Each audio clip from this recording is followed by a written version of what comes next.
Оорулууну көргөндөгү дуа. لا بأس طهور إن شاء الله. Эч нерсе эмес. Ушул оору себептүү күнөөлөрүң кечирилет иншаллах. Оорусам өзү мага шифа берет. Шуара сүрөсү 80-аят. Момундун иши таң калыштуу.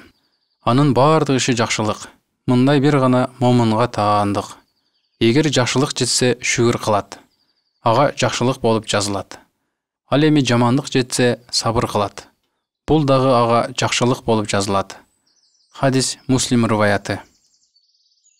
Оорулууну зыярат кылуу динибиздеги сооптуу амалдардан жана мусулмандын бири-бирине болгон акыларынан.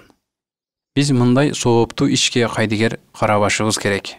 Жок дегенде телефондон сурап койсок да соопко ээ болобуз иншаллах.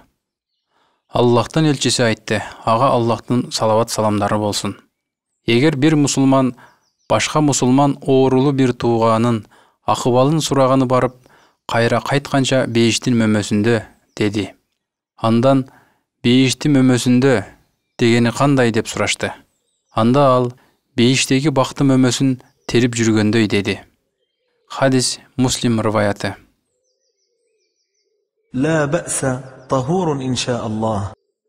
Эч нерсе эмес. Ушул оору себептүү күнөөлөрүң кечирилет иншаллах.